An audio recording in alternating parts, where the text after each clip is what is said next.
Since I've started doing these high reps on everything I do, I've started to feel like I'm actually training. I'm starting to feel that exhaustion, muscular exhaustion, and not so much that central nervous fatigue where you feel like you're all fogged and walking around all kind of deflated, like a deflated basketball, with no bounce. Like that's that CNS fatigue. That's that sensation that I felt so many times.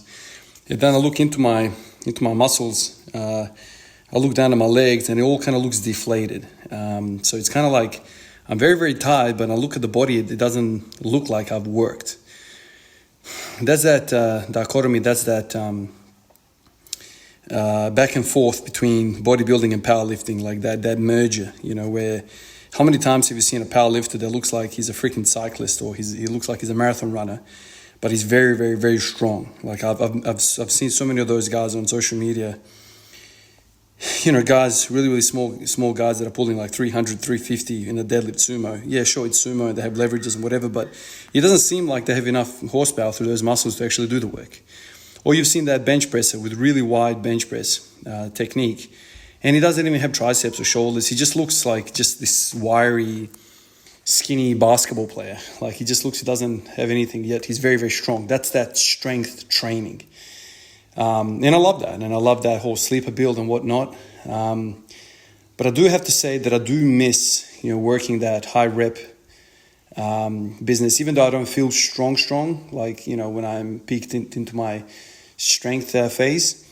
But I do like looking down at my body and seeing the biceps and the triceps pumped, the forearms are pumped, the quads are pumped, the lungs are, the intercostals. Like I feel like I've actually worked out, doing a set of 30 on squats and a set of 40 on bench press. I just feel like, damn, this actually feels like back in the basketball days when we used to kind of run the sand dunes and run all these like drills where you're like absolutely exhausted and your arms are, shaking from jumping and doing board taps for like a minute straight, like you're just absolutely exhausted. I think I've spent far too long, debating this in my mind. I think 90% of training should be like this, where I feel like muscularly wasted, not so much nervously wasted. The nervous training, the strength training, that will bring the pains and strains in the hips and groins and whatever for me.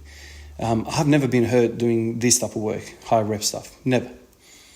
I just never get hurt this way. So this is something that I've learned over the years, and I've been hard-headed about it, but I reckon now I've come around to it. Some of you guys have said, why don't you just measure both of them together? You can, but you're not going to feel strong with those singles when you have huge amounts of fatigue going through the muscles after doing high reps the day before. So you can do singles, but the singles are going to be like 20, 30% less than what you usually are. So is there value doing that? Maybe it's arguable. I just feel like, do this for a little while, throw in a heavy day here and there and don't even worry about it. And then when you feel like you've shown yourself that you've hit all these different rep range PRs, then okay, sure.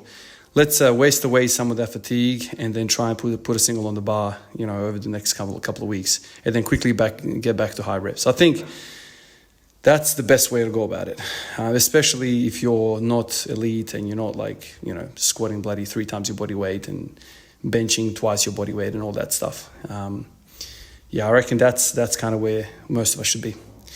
Appreciate you guys, and I'll catch you in the next one. Peace out.